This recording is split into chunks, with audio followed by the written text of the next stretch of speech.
please subscribe and don't forget to press the bell icon to get notified whenever we upload a new video. March numbers have crossed 1 lakh crore mark. One of our oldest businesses, electrical and automation business. We are moving it to Schneider Electric. This business is very, very important and strategic for us. We will have to connect every household. Target is that we do this by the 31st of December 2018. Good morning. Welcome to Bazaar Morning Call. I'm Lata and with me Anuj and Sonia, refreshed after that midweek holiday. Well, we're obviously being greeted by good news. In the first place, bulls are having a mojo anyways, with the markets ending at near-time highs on Monday. But more importantly, global growth cues continue to remain positive. There's just that little bit of a niggling worry with the dollar becoming a little strong. That usually spells a little bit of risk off for emerging markets. But this may be a day at the most. In any case, there's caution before what the Fed has to announce.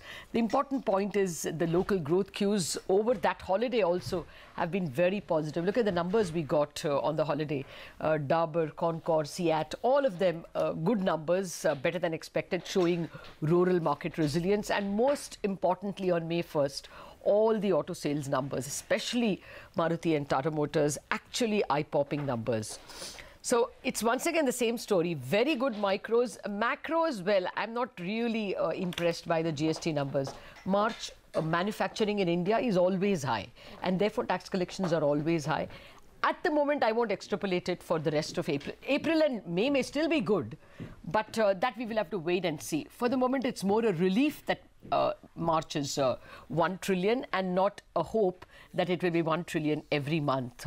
In any case, the point I'm trying to make is that there's really nothing much to deter the bulls at this point in time. Okay. Hi, morning Lata. again. Hi, good morning. Morning, Anuj. And you know, on that point of auto sales, I just want to mention that Tata Motors did put out a press release where they gave some details on why the numbers look good.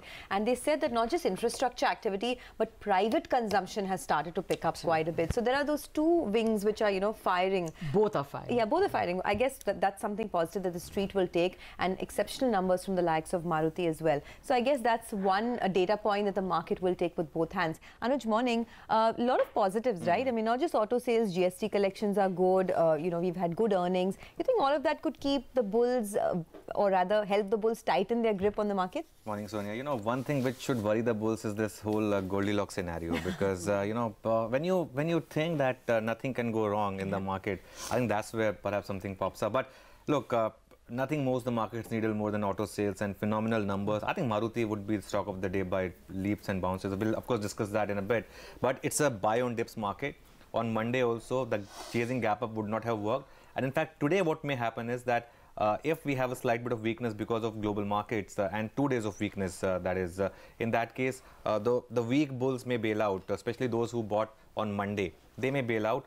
So the best thing today is to see the first hour weakness. That will give you an entry opportunity. Just see where it settles, if at all you have a weakness, by the way. But the big data point for me on Monday was, apart from auto sales, the big FI buying in index options, 2,200 crores. Most of was in puts. And if you see the puts action 10,600 and 10,700, whether it was hedges or whether it was you know, plain directional call, we'll find out. But if the market does not fall a lot, in that case these puts will have to be covered. So that will lead the market higher perhaps.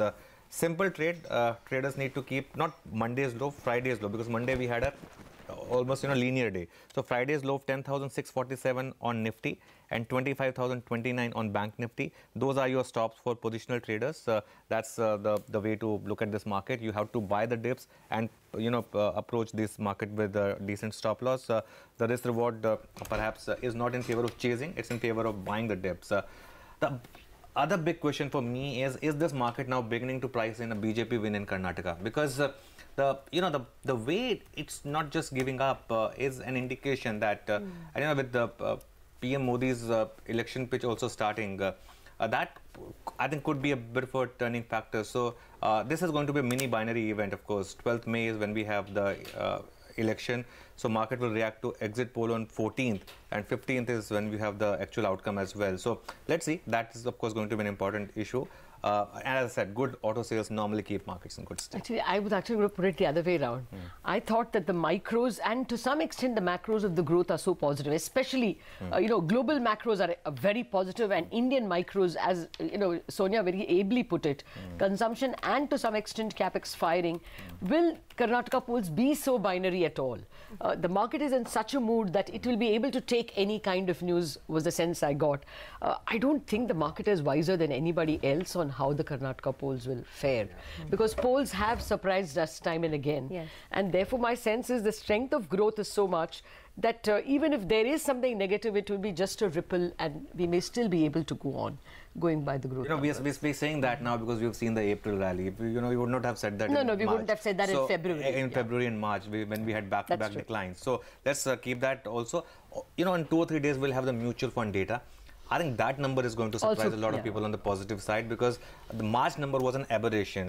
We discussed that threadbare, that March number was an aberration because of the LTCG issue and because of year-end factor. April, I think the anecdotal evidence is telling us that perhaps we'll have the number in line with Jan and Feb. Okay, well, a lot of people are taking heart from the GST collection data for sure. So let's take a look at what some of them are saying. Mahesh Nandurkar of CLSA talks about the GST collections. He says that 1 lakh crore is 15% higher than the monthly run rate seen so far. However, March is usually an outlier, and in the pre-GST days, it used to be 2 times the average run rate. Under the GST system, these seasonal bumps appear to have smoothened out, and CLSA would look at the combined March to May collections to draw final conclusions. Nonetheless, he adds that the government's revenue collection for GST for FY19 implies a monthly run rate of 1.12 trillion, and as such, GST revenue is clearly running short. Overall, our concerns about weak GST revenue and the fiscal environment remain, as we anticipate GST revenue to fall short by 50 basis points of GDP. CLSA expects bond yields to remain elevated. Okay, no, I really think that we shouldn't run away with too much from the GST collections. You look at the Index of Industrial Production, IIP, or you look at exports, everything in March will show a huge bump up. Manufacturing does very well in India in March, and therefore tax collections are likely to be robust. Unless we see the April collections, we cannot be sure that we have something secular happening here. Money market view is important today because they're opening after 4 days. They didn't trade on Monday. So Pramit Bhavat of Veracity believes that after the massive loss on the rupee front, the Indian currency will take a breather, considering 66.80 per dollar is a strong support. Pramit believes that trading range for the spot USD INR pair would be between 66.20, 66.80. Let's remember that we are all battling a strong dollar today. 92.5. We haven't seen that in all of 2018. Well, bonds will quite clearly be the most important, and Dhaval Dalal of Edelweiss says the yield curve is likely to experience bull flattening, that is more bullishness, amid the recent change in the foreign investment guidelines, which will have a positive impact on the short end. Dhaval Dalal adds that replacing the 10-year bond auction with a floating rate bond, FRB, may also aid positive sentiment. He expects the yield of the 10-year bond to trade between 7.65 and 7.75 in the near term. Today, a little bit of bond bullishness is possible.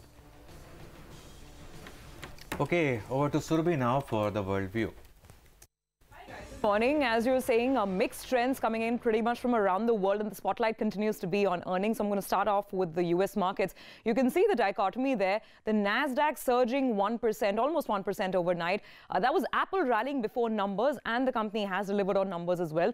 Revenues are above estimates. Not just that, they have announced a $100 billion share buyback program. So talk about rewarding shareholders. Done very well in China, by the way, those iPhone sales. The overall iPhone sales are slightly more muted. However, different strokes for different folks. So for instance, Snapchat earnings didn't quite live up to expectations. The stock fell as much as 17%. Earnings in focus, 80% of the S&P 500 companies that have reported till now have actually beaten estimates. Let's move on and talk about commodities and currencies. And Lata was just referring to this. Yes, the strong dollar is a big story overnight. Crude prices have also been slightly on the higher side because there's some renewed talk in the market that we might see a reimposition of sanctions on Iran by the US, and that's got a little bit of the risk premium back on Brent. 73 is the kind of price that we're talking about. But back to the dollar.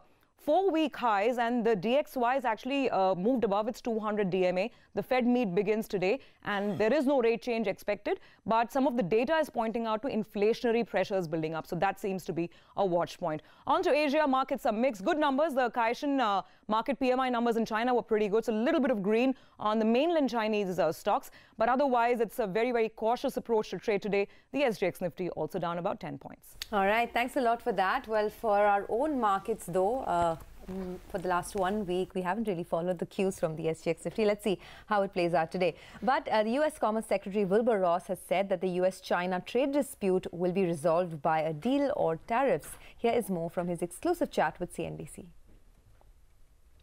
We're getting into a whole lot of topics. There hasn't been serious discussion with the EU since the TTIP talks broke off shortly before the Trump administration came in. So there are a lot of issues, and we're hopeful that something good will come out of it. I don't think we have any intention of protracted extensions. That defeats the whole purpose. EU is around 15% of all the steel we bring in. So if we're going to impose it, we'll have to do it pretty soon, or else people will start gaming the system. Our trade deficit is too big and too continuing, too chronic, and too inspired by evil practices. You can't prejudge. These talks have been going on for a very long time. The issues are very squarely in front of everyone. The changed ingredient is we do have the two 232s pending, and we also have the 301 pending regarding intellectual property rights. So that's a different frame of reference from what we've had before. All right, let's take a break on that note, but lots and lots to chat about in our own market. So we'll come back on the other side with CNBC TV18's top 10 list of stocks to watch. All right, welcome back to Bazaar. We have a long list of stocks to look out for as we head into trade today. Our research team is here to give us that list. So let's welcome all of them. Hi guys, morning. Anuj, what are you looking at today? So I wanted to take Maruti, but I'll leave it to you, Sonia, obviously. Avenue Supermarts within 3% of a fresh life high. Strong delivery buying on Monday. I think what stood out in Reliance's numbers was the retail performance, and I think Avenue took cue from that. It needs 7.5% move to a 1 lakh crore market cap. So that I think would be phenomenal. The other one I'm watching out for is IDFC. 4 times jump in delivery volumes. A stock where a lot of shorts have been trapped. And it's made a big move. Technically, it's made some important crossovers. Moving above its big moving averages like 50 and 200. So that will be an interesting stock to track. That's important. It would have, it would have missed people's sight. So that's important. Why should IDFC move so much? But quite clearly today we'll also have to watch out for L&T and how the market responds to that big sale of the electrical business. Anisha? Well, I expect the market to react positively for that because, of course, L&T has signed an agreement to sell off its electricals and automation business to Schneider Electric at a valuation of 14,000 odd crores. Now, while the valuations are pretty fair at 14,000 odd crores, the bigger positive is that the management is serious about the sale of the non-core assets, because that is something we have been hearing from the management. Other than that, this will also help the company to improve its working capital situation. Now, brokerages like CLSA call it an extremely positive divestment. They say that the valuation is 75% higher than what their valuation was for this particular business, and they also flag off a possibility of a special dividend given the valuation of this is around 100 per share. Kotak also says that the deal is value accretive, can add around 2% to their EPS estimates for FY19, though they do not expect any bigger EPS accretion for FY20, but overall the deal should be positive and the market and the stock should react to that. Okay, that's the big deal and that's expected to be positive. But let's find out. A lot of numbers came in yesterday. Mangalam, how did Dabur's numbers look? Dabur's numbers looked very good, Sonia. You know, if you take a look at the volume growth, 7.7%, higher end of our expected range of 6 to 8%. But internally, they were very strong. Revenues optically grew by about 6.2%. But if you adjust for comparable growth, India as well as international revenue both grew in double digits. 10% for India, 12% for the international revenue business. Margins, that was the big positive. 24% is at a historic high for Dabur, and on the back of that, we saw a net profit growth of 19%. If you take a look at the two major categories for Dabur which are under pressure because of Patanjali were honey and toothpaste. 3 quarters running, honey and toothpaste have shown formidable growth, which means that the company has been able to tackle competition come by, and management commentary was also very positive. They said they're witnessing rural recovery and they expect rural to grow much faster than urban. Add to that, the company has announced a 5% special dividend, so that will aid sentiment a bit too. Expect the stock to be in green. Okay. Wow, that's all-round positive. Oh yes, and Dabur has done well, of course. Dabur, Marico, all these stocks have done well. Most of them at fresh all-time highs.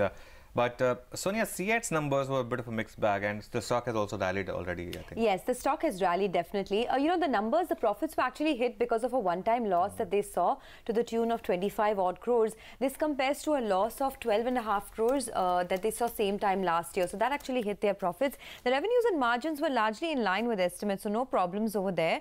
There was a 10% volume growth, because of which the revenues went up by almost about 14% or so. And, you know, even if you look at the demand, both OEM and the replacement segment have seen a pickup. Margins slightly below estimates, about 30 basis points below what the street was estimating, but largely around that 11.8 to 12% mark that they've clocked in. But as you said, you know, the stock has rallied quite a bit. So let's see how it moves. Okay, so next, Hindustan Zinc, Mangalam. Well, Lata, the street shouldn't be worried about those numbers. They were mostly in line. There was higher cost of production, but that was offset by higher LME prices. So the revenues, they grew by about 9%. The net profit declined by 18% owing to higher tax rates. So that is something we'll watch out for. 2,500 crores is what the net profit that the company did, but numbers by and large in line with what the street was working with. Okay, thanks for that. And then, of course, the big mover of markets today, auto sales numbers. You know, we can't crunch in so much in 30 seconds, but I just want to say that overall the sector has improved. And as I mentioned, private consumption picking up, commercial vehicles picking up, and the passenger vehicles looking pretty good. Maruti could be the stock of the day because of the record high sales that they've posted. And remember, the stock has fallen quite a bit post its numbers, so maybe it could see a recovery. Tata Motors, very good sales. Medium and heavy commercial vehicle sales have gone up by 300%, and that took the overall sales growth to 86%. So expect that stock to be in the green. Eicher Motors, M&M were largely in line. Decent set of numbers coming in. Royal Enfield sales up about 27%. No complaints there. M&M as well, total sales growth of 22%. Tractor sales coming in at 18%, similar to the trend we've seen in the last few quarters. TVS Motor, though, slightly below street estimates, but still it's a good growth that they've seen for TVS, up about 24%. Oh yes, 24% is good growth, but the market had priced in a lot, of course.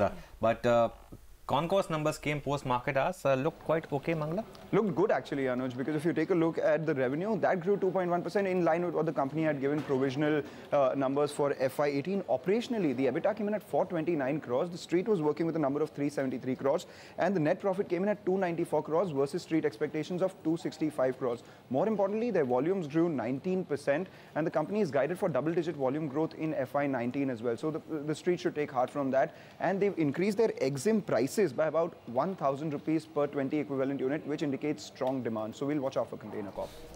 Okay, and ATF prices raised, Sonia, as of 1st of May? Yes, big ATF price hike has come in, 6.5% month on month. It's something that we haven't seen in a very long time. So this time around, as of the Delhi prices stand at 65,340 rupees a kiloliter. Now, the trend of the growth will also come up for you. You know, the last few months, in the month of May, it's a 6.5% price hike. Last month, look at that. In April, it actually fell by 0.3%. In March, it was up 0.8%. And in the previous month, up 0.4%. So this time around, I think it'll be red for the aviation stocks. Okay. And finally, a bunch of other numbers that came in. Sonal, can you wrap it up for us? Yes, I'll start with Som Distilleries. Good set of numbers again from this company. The EBITDA went up by 142%, and also the margins, they went up by around 640 basis points. Expect that stock to be in green. Sadhana Nitrochem, very strong performance overall. Revenue went up by 1.6 times. Even the profits, they went up by 1.5 times. India Glycols, chemical companies doing really well. Higher revenue growth and lower cost aided in good margins. Operating profit margins went up up by around 200 basis points. Even profits went up by 150%. But some bad numbers as well. Hindustan Media Ventures, the revenue went down by 13% and the operating profit margins came in at 13% versus 24% last year. Expect that stock to be in red. Arvind Ispat Spaces, another bad set of numbers. Operating profit margins fell down by around 400 basis points. Even the profits came in down by 9%. Expect this stock to be in red as well. All right, thanks a lot for that. We'll take a short break on that note. We have HCL Tech's numbers anytime now, so do stay tuned for that. Our technical experts also coming up on the other side.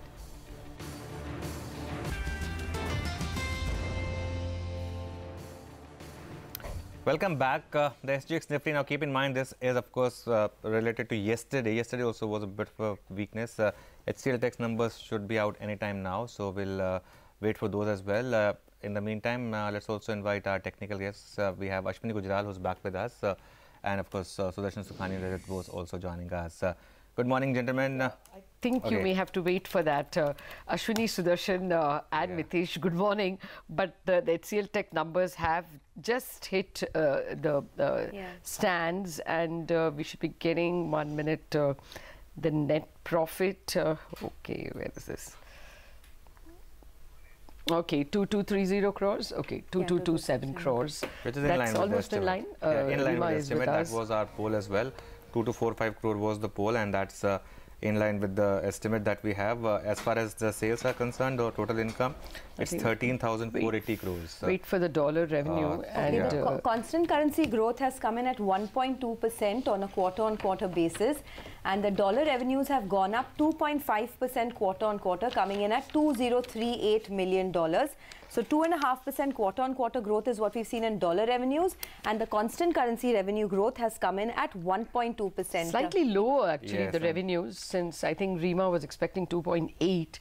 So 2.5% rise in dollar revenue will be a tad lower than... Okay, the FY19 guidance has also come out, expected to grow between 9.5% to 11.5% in constant currency. That's the FY19 revenue guidance. That translates into 10.5 to 12.5 in dollar terms based on March 31st. The operating margin guidance has come in at 19.5 to 20.5%. Which is assuming, of course, constant currency guidance? Yes. Sure. The constant currency guidance has come in at 9.5 to 11.5%. That's FY19 constant currency revenue guidance, and that translates into a 10.5 to 12.5% dollar revenue guidance.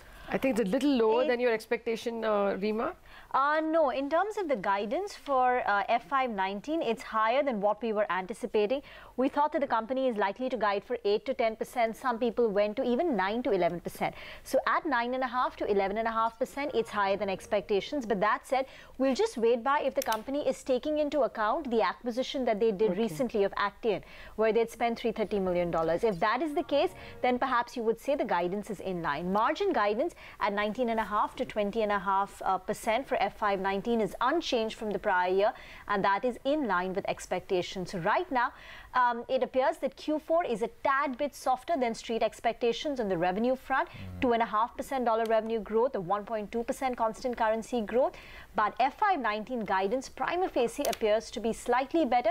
We'll take into account, we'll wait for more details from the management, what the organic growth, or if this acquisition takes into account any of the recent acquisitions. I think if you go by the quarter gone by in the Americas, of course, there's a bit of a degrowth, 0.7%. Europe is up 3.6% quarter-on-quarter. The rest of the world is up about 8.1%.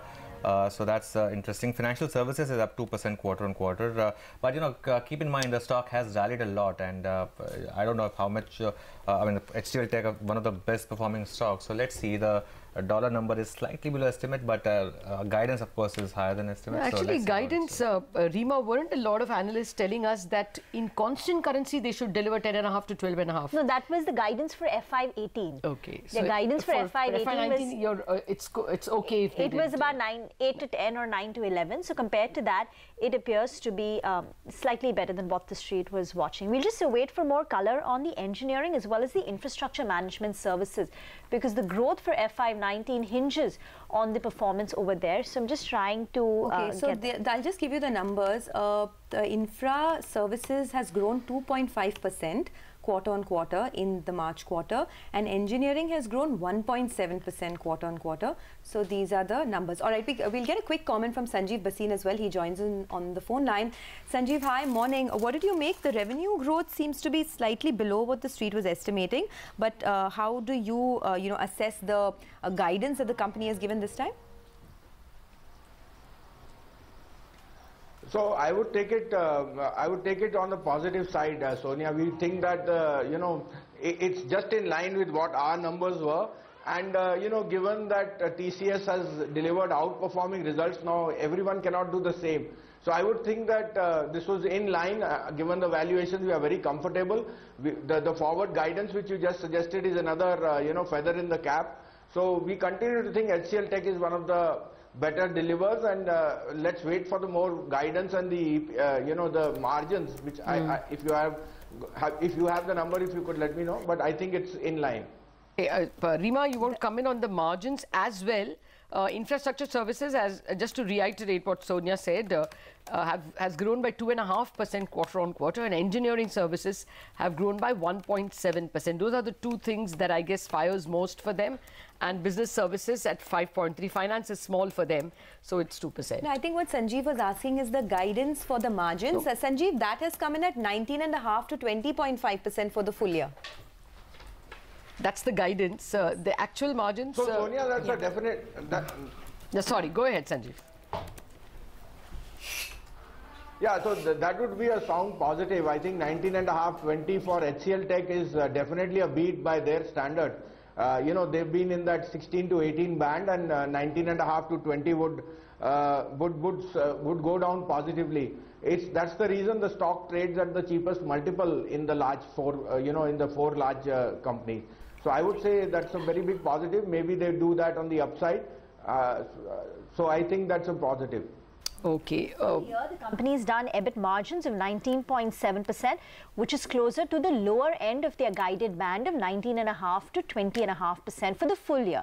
And they continue to guide for margins at 19.5 to 20.5%. But with this kind of a growth rate, it's quite likely HCL Technology in FY19's overall revenues in dollar terms will be more than that of Wipro. It's already overtaken Wipro in terms of market capitalization, but there is a very high likelihood that HCL Technology's revenues will now be more than that of Wipro as we wrap FY19. Okay, so there'll be a change in the pecking order in the Nifty itself and in the IT companies. But overall, the revenues are a shade below expectation. Maybe you could say that of the margins also of Q4, but the strong guidance appears to counter all that. Would that be a summary of, would that be the way you look at the results, Rima? Yes, yes for now. Okay, and I'll tell you something, the market's already done that. HCL Tech's market cap is already about 20% higher than Wipro's, and HCL Tech this year is up 18%, and if you see Wipro, that's down 11% this year. So 30% relative move is what we have seen in HCL Tech compared to Wipro. But will be interesting to see what happens today, because I mean, after an 9% rally in the month of April, and stock already close to lifetime high. I think its lifetime high was 1108. So within 5% of lifetime highs. So it will be interesting to see the. But there's no denying that IT companies have got their mojo back, and if they are guiding positively as a little better than what the street was expecting, that should be a spring in the step. But Karan Taurani of Dolat Capital is also with us. Karan, now you know all the numbers. Tell us what you think. Yeah, so I think the numbers are largely in line in terms of revenue growth. The guidance revenue number, I don't have it as of now. But in terms of the margin guidance, 19.5 to 20.5, I think that would be a fair number, to look at, because Infosys has really recently cut guidance. So they are maintaining this guidance band in the last 3 years, and that is, I think, something which is relieving. Being a large cap IT company, maintaining guidance is something relieving on the margin front. But Karan, we can tell you the revenue guidance. The revenue guidance in constant currency terms is 9.5 to 11.5. which translates to a dollar revenue guidance of 10.5 to 12.5%. Yeah, so the revenue guidance also is largely in line with expectations. Not to forget, this also would factor in some kind of inorganic growth, some kind of IP partnership which they have. So probably a couple of percentage points would come from there. The organic guidance would be more in the line of 8 to 10%, which is NASSCOM average kind of number, which is there. Okay. We also have Apurva Prasad who joins into our conversation. Apurva, hi, morning. Seems like inline numbers. What is your estimate for the FY19 EPS, and would you change it based on these earnings?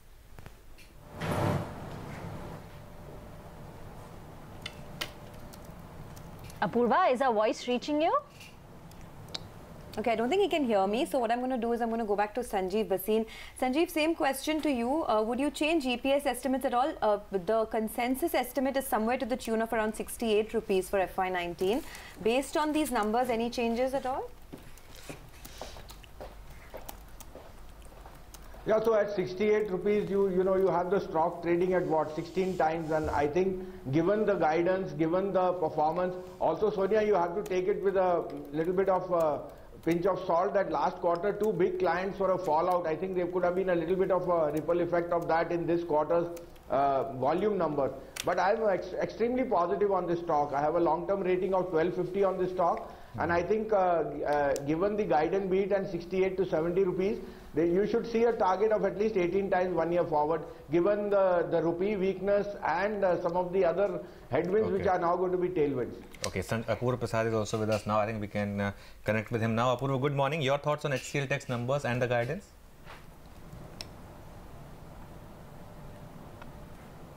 Yeah, so broadly in line in terms of constant currency growth, 9.5, 11.5 guidance, tad lower than this year. But I think if you look at an organic basis, I think it's not really disappointing considering the way business is heading. I think any commentary in terms of how IMS should start recovering, which we are expecting to come up from the following quarter, I think that should be looked at since that's been a clear lag. But I think it's not really too different from our estimates. All right.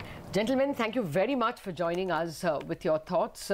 Largely in line with expectations. People are not terribly disappointed with a minor revenue dip and looks like the margin, the guidance is making up for that minor disappointment, if any, on the revenue front. Thank you very much, Sanjeev, Karan and Apurva, for joining us. Rima, last word to you. Well, Q4 is a minor miss compared to expectations, but a lot depends on what the management guides for FY19 and what percentage of this growth is actually coming in organically. They've ended FY18 with a dollar revenue growth at 10.5% at the lower end of their own guided band of 10.5 to 12.5%. Even the margins for FY18 are at the lower end of their guidance. So even in terms of, the guidance for next year, is the street, does the street think that the management is overestimating and growth could be towards the lower end? So that will be one factor to watch. And infrastructure management for the full year has seen a sub 5% growth for FY18. That is about 36-37% of the revenues. For the company to deliver a growth of double digits in FY19, infrastructure management needs to, deliver, and the company needs to sound confident on that. Okay, Rima, thanks a lot for that. Well, what the earnings season has also shown is that TCS really is in a class of its own, and this month, of course, it's a 24% rally for TCS, now trading above $100 billion mark.